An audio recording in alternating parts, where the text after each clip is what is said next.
It was a bright spring morning in a quiet little town where the air carried the soft scent of blooming flowers, and the distant chirping of sparrows mixed with the sound of children running off to school. In a small white house at the edge of the neighborhood lived a girl named Aisha, a girl of 10 years with sparkling brown eyes and hair that danced like silk whenever the wind teased it. Aisha was known in her family for her boundless curiosity and her gentle heart, one that couldn't walk past a wounded butterfly without stopping to help it back onto a flower. She loved reading books about animals, watching videos of dogs and horses, and often dreamed of having a loyal pet of her own. Yet her parents always said the same thing: one day when you're a little older maybe. Aisha would sigh but never argue because she knew her parents loved her and were just being careful. On this particular morning, Aisha was walking home from the small library near her street. Her satchel was heavy with two books about dogs, one about how they learn and another filled with pictures of different breeds. She walked slowly, stopping now and then to look at butterflies landing on the hedges. As she turned the corner into a narrow lane she didn't usually take, she heard a faint sound, a whimper so soft it almost blended with the rustle of leaves. Aisha froze, her ears straining. There it was again, a tiny cry, weak but desperate. Her heart skipped. She followed the sound to an old wooden crate lying near a garbage bin half covered with a torn cloth. Carefully she knelt and pulled the cloth aside. What she saw made her eyes widen. Inside the crate was the tiniest German shepherd puppy she had ever seen. His fur was patchy, dirty, and matted with dust, his ribs showing faintly under the thin layer of skin. His ears were too heavy for his little head, flopping down instead of standing tall like the proud shepherds in the books. His eyes, however, were the most heartbreaking, big, round, and filled with both fear and hope as they met Aisha's gaze. The puppy whimpered again, struggling to move his tiny paws as if begging for help. "Oh my goodness," Aisha whispered, her voice trembling. She reached her hand slowly, letting the puppy sniff her fingers. To her relief, instead of pulling back, the little creature licked her hand weakly as though trusting her instantly. "You poor thing," she said, her eyes filling with tears. She looked around, half expecting someone to come claim him, but the lane was empty, only the sound of a distant motorcycle echoing in the air. It didn't take long for Aisha to realize the truth. Someone had abandoned this puppy here, left him in a crate with no food, no water, and no chance of survival. Her small hands carefully lifted him out of the crate. He was lighter than she expected, his body trembling against hers, but when she held him close he made a soft sound, almost like a sigh of relief. Aisha hugged him gently. "Don't worry, I'll take care of you, I promise." With that, she tucked the puppy against her chest and hurried home. The walk felt longer than usual, and Aisha's heart raced with worry. What if her parents said no? What if they told her she couldn't keep him? She tried not to think about it, focusing instead on the tiny warmth pressed against her. When she finally reached home, she pushed the gate open with her foot and ran inside. Her mother was in the garden watering the roses. She looked up in surprise when she saw Aisha running with something in her arms. "Aisha, what are you carrying?" her mother asked, setting the watering can aside. Aisha stopped, catching her breath. She held the puppy out a little so her mother could see. "Mama, look, I found him in a crate. Someone left him there all alone. He's so weak and hungry. Please, can we keep him? I'll take care of him, I promise." Her mother's eyes softened as she looked at the tiny creature, his little head resting against Aisha's arm, his tail giving the faintest wag. But worry also crossed her face. "Oh, Aisha," she began gently. "You know your father and I have always said it's a big responsibility." "I know," Aisha interrupted quickly, tears welling in her eyes. "But I'll feed him and bathe him and take him for walks when he's strong enough. Please, Mama, he'll die if we leave him." At that moment her father came out from the porch, having heard their voices. He walked over curious, and when he saw the puppy he crouched down for a closer look. The puppy, weak as he was, lifted his tiny paw and set it on the man's knee. Something about that gesture melted the man's heart. He looked up at his wife, then at his daughter's pleading eyes, and sighed. "All right," he said slowly. "We can keep him, but only if you promise to be responsible, Aisha. A puppy isn't a toy, he needs care, attention, and patience." Aisha almost jumped with joy. "I promise, Baba, I'll do everything, thank you, thank you." She hugged her father quickly, then looked at the puppy. "Did you hear that? You're safe now." That night, Aisha made a soft bed for the puppy in a cardboard box lined with an old blanket. She gave him some warm milk and a little bread soaked in water, and watched with joy as he ate eagerly despite his weakness. She stroked his fur gently, whispering to him, "I'll never let anyone hurt you again, you're my best friend now." As the puppy finished eating, he curled up in the blanket, his tiny body finally relaxing. Aisha lay beside the box, her chin resting on her hands as she watched him drift into sleep. "What should I call you?" she whispered. She thought for a moment, remembering the pictures of proud German shepherds she had seen in her books. Strong, brave, loyal, she smiled. "I'll call you Sultan, because one day you'll be strong and majestic just like a king."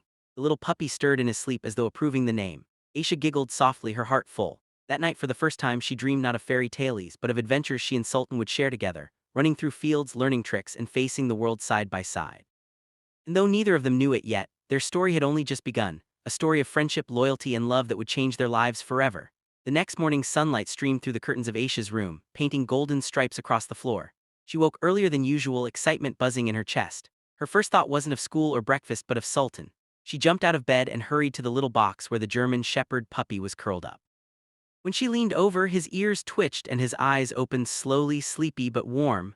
"Good morning, Sultan," she whispered, stroking his head gently. To her delight, his tiny tail wagged, weak but full of trust. For Aisha, it was the best greeting in the world. She brought him a shallow bowl of warm milk mixed with a little boiled rice. At first, Sultan sniffed it suspiciously, but when he realized it was food, he began to eat eagerly, spilling drops on his nose. Aisha laughed, wiping his little face with a soft cloth. "Messy boy, but you're learning." From that day onward, her routine changed completely. Before school, she checked on Sultan. After school, she rushed home to play with him, and in the evenings, she sat by his box telling him stories from her books as though he understood every word. Slowly, Sultan began to change.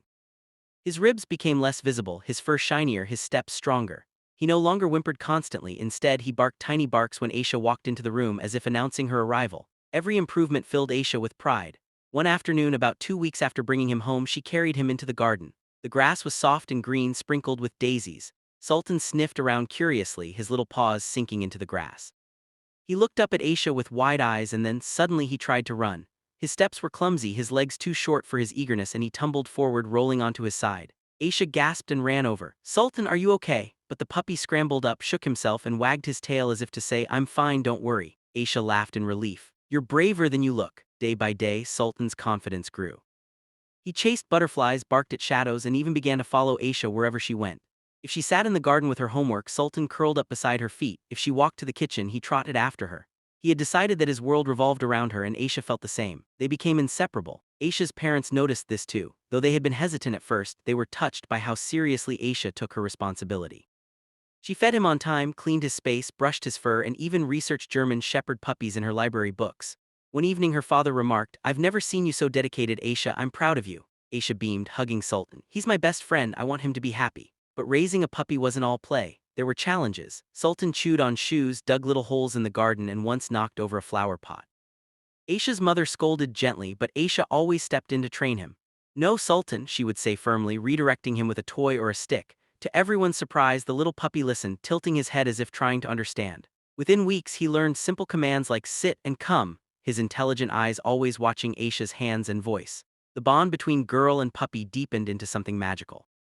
Aisha often spoke to him about her feelings, things she didn't even tell her friends. When she felt sad about school, she whispered into Sultan's ears. When she was happy, she shared it with him first, and though he couldn't speak back, his presence, his wagging tail, his loyal gaze always seemed to give her the answers she needed.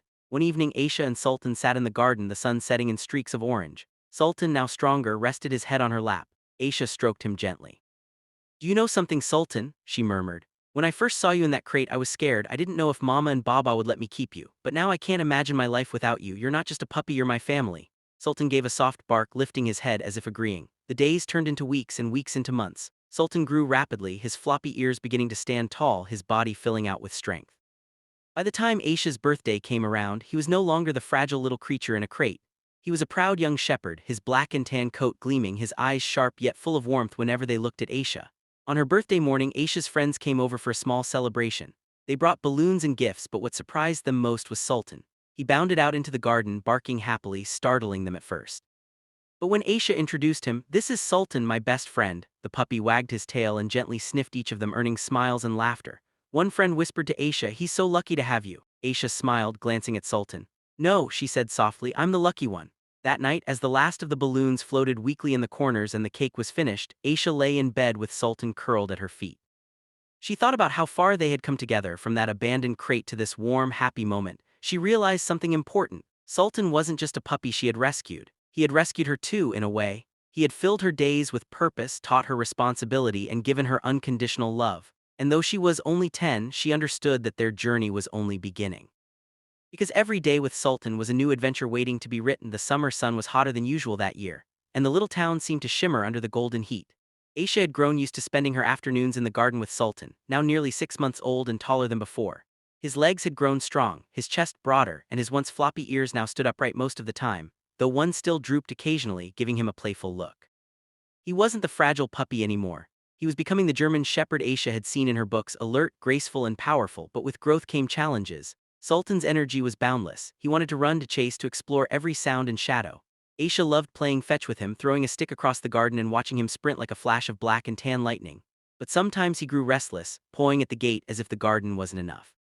"Patience, Sultan," Aisha would say, patting his head. "One day we'll go on big adventures." One afternoon, Aisha decided to take him outside the house for the first time. She tied a red leash around his collar and opened the gate. Sultan bounded forward, tugging her eagerly, his nose sniffing every new scent on the street. The neighbors peeked out of their windows, smiling at the sight of the girl and her loyal dog, but not everyone was pleased. A group of older boys playing cricket at the corner laughed when they saw Sultan. "Hey Aisha, your dog looks like he wants to eat someone," one of them shouted. Sultan barked, pulling against the leash. Aisha held him back firmly. "He's not dangerous, he's just excited," she replied, trying to keep her voice calm. But the boys threw pebbles toward Sultan, teasing. One pebble landed close to his paw. Sultan growled for the first time, a deep sound that surprised even Aisha. She pulled him close, hugging him. "Shhh, it's okay, don't listen to them." Her heart pounded with both fear and pride, fear that he might lunge, pride that he wanted to protect her. When she got home, her father noticed her pale face. She told him everything and he listened carefully. "Aisha," he said gently, "Sultan is growing. He's protective of you and that's good, but you must teach him control. A German shepherd is strong. If you guide him with patience, he will learn when to guard and when to stay calm." From that day, Aisha began to train Sultan more seriously. She read training guides, watched videos, and practiced daily. "Sit," she commanded, and Sultan sat. "Stay," she said, holding her palm out, and though he twitched with energy, he stayed until she said come. Every success made her beam with pride. But the real test came unexpectedly one evening. Aisha had gone to the corner shop alone, Sultan trotting beside her. The streets were quiet, shadows stretching long as the sun set. Suddenly a stray dog appeared from an alley. It was larger than Sultan, with matted fur and sharp eyes, and it growled as it stepped closer. Aisha froze, clutching the leash. Sultan tensed, standing in front of her, his body rigid. The stray barked aggressively, teeth bared. Aisha's heart raced. "No, no, no," she whispered, holding Sultan's collar, but Sultan didn't back down. He growled, his ears up, his eyes locked on the intruder. The stray lunged forward, barking fiercely. Aisha gasped, pulling Sultan back, but Sultan barked loudly, a deep, powerful bark that echoed through the street. For a moment, even the stray hesitated, startled by the sound coming from a younger dog. Sultan barked again, louder, stepping forward as if to shield Aisha. The stray finally retreated, snarling but backing into the alley before disappearing into the shadows. Aisha fell to her knees, hugging Sultan tightly, tears streaming down her face. "You saved me," she whispered, her voice shaking. "You really saved me." Sultan licked her cheek, his tail wagging as if it were nothing, but for Aisha it was everything. When she returned home and told her parents, they exchanged worried looks, but her father smiled at Sultan. "He's growing into a fine protector. But remember, Aisha, protection is not just strength, it's also discipline. You must keep guiding him." Aisha nodded, understanding more than ever that Sultan wasn't just her pet. He was her guardian, her partner. Their bond had been tested and it had grown stronger. That night, Aisha couldn't sleep. She lay in bed, thinking about how close she had been to danger and how Sultan had stood firm without hesitation. She realized then that she wasn't just raising him, he was raising her too, teaching her courage she didn't know she had. The next morning she woke determined. She made a small wooden sign for the garden that read, "Here lives Sultan, loyal protector." She painted it carefully and placed it near the gate. When Sultan saw it, he barked happily, wagging his tail as if he understood the honor. From then on, whenever Aisha walked with him, she held her head higher. The neighbors began to notice too. The same boys who had teased her before now kept their distance, whispering when they saw Sultan's proud stride and alert eyes. Aisha didn't feel scared anymore. She felt safe, she felt proud, and most of all she felt grateful for the day she had found him in that crate, because that single moment had changed both their lives forever. Autumn crept quietly into the little town, painting the trees with shades of gold and crimson. The air grew cooler, the days shorter, and the evenings filled with the smell of burning wood from chimneys. Aisha loved this season not only because of the colors but because Sultan seemed to enjoy it too. He ran through piles of leaves, scattering them with his paws, barking with pure joy as Aisha laughed and tried to chase him. By now Sultan was almost a year old, strong and majestic, his coat gleaming in the autumn sun. He was no longer the frail puppy trembling in a crate. He was a proud German shepherd, his eyes sharp, his muscles firm, yet his heart always gentle when it came to Aisha. One crisp Saturday morning, Aisha's family decided to visit her grandparents' village about an hour's drive away. The village lay surrounded by fields with a small forest nearby. "Can Sultan come with us?" Aisha asked eagerly as her father packed the car. Her mother hesitated but finally nodded. "All right. But he must behave." Aisha hugged Sultan tightly. "You hear that? You're coming with us, Sultan, a real adventure." The drive was filled with excitement. Sultan sat in the back seat beside Aisha, his head resting on her lap, occasionally lifting it to look out the window, ears pricking at every passing sight. When they arrived, the village welcomed them with fresh air, the smell of earth, and the distant clucking of chickens. Aisha's grandparents adored Sultan instantly. "Such a fine dog," her grandfather said, stroking his head. "Strong and loyal, he'll be good for you." Aisha glowed with pride. The day passed quickly with laughter, meals, and stories, but what excited Aisha most was when her cousin Hamza suggested exploring the forest nearby. "It's beautiful this time of year," he said. "The trees are full of colors, let's go before sunset." Aisha looked at her parents hopefully. After some hesitation, her father agreed. "But be careful, don't go too deep. And take Sultan with you, he'll watch over you." That was all Aisha needed. With Hamza by her side and Sultan leading the way, they entered the forest. The ground was covered in crunchy leaves, the trees towering like giants painted in red and yellow. Sunlight filtered through the branches, creating golden beams that made everything look magical. Aisha walked with her hand resting lightly on Sultan's back. He sniffed the ground eagerly, ears alert, tail wagging as though he was in his element. "This is amazing," Aisha whispered, spinning slowly to take it all in. "It feels like we've stepped into another world." Hamza grinned. "Let's see how far we can go." They followed a narrow path that twisted deeper into the woods. The air grew cooler, quieter, except for the occasional rustle of a squirrel or the flutter of birds. Sultan walked ahead, his body tense but calm, like a guardian checking every corner. After a while they reached a small clearing where a fallen log lay covered in moss. They sat to rest, laughing and talking while Sultan explored nearby. Suddenly Sultan froze, his ears sharp, his body stiff. He growled low, a sound that instantly silenced the children. "What is it?" Aisha whispered, standing quickly. The bushes rustled and from the shadows emerged a wild boar. Its body was large, its eyes small and fierce, its tusks gleaming. It snorted loudly, pawing the ground. Aisha's heart leapt into her throat. Hamza grabbed her hand. "Don't move." Sultan barked sharply, placing himself between the children and the boar. His bark was strong, commanding, but the boar didn't back away. It stepped closer. Angry at the intrusion, Aisha trembled, holding Hamza's hand tightly. "Sultan," she whispered. The German shepherd stood tall, his fur bristling, his growls deep and fearless. When the boar lunged forward with a roar, Sultan leapt, barking fiercely, snapping his jaws near its face, forcing it to stumble back. The children screamed, but Sultan didn't falter. He barked again, louder, circling the boar, driving it away from the children. The boar, startled by the dog's bravery, finally turned and rushed back into the thickets, disappearing with a crash of leaves. Silence followed, broken only by Aisha's shaky breaths. She ran to Sultan, hugging him tightly. "You saved us again," she whispered, tears in her eyes. Sultan licked her cheek, tail wagging as if to say, "Of course, that's what I do." Hamza was wide-eyed, his voice trembling. That was incredible. I've never seen anything like it." They hurried back to the village, where they told their family everything. At first the adults scolded them for going too far, but when they heard how Sultan had protected the children, pride replaced anger. Aisha's father stroked Sultan's head. "He's not just a pet, he's a guardian, a true shepherd." That night, as Aisha lay in bed at her grandparents' house with Sultan sleeping at her feet, she couldn't stop thinking about the moment in the forest. She had been terrified, but Sultan had stood firm, fearless, as if nothing could harm him as long as she was behind him. She realized something deeper then. Sultan wasn't just her best friend, he was her protector, her shadow, her strength when she felt weak. And she knew no matter what challenges lay ahead, they would face them together. For in her heart, Aisha believed what her grandfather had said: Sultan wasn't just a dog, he was family.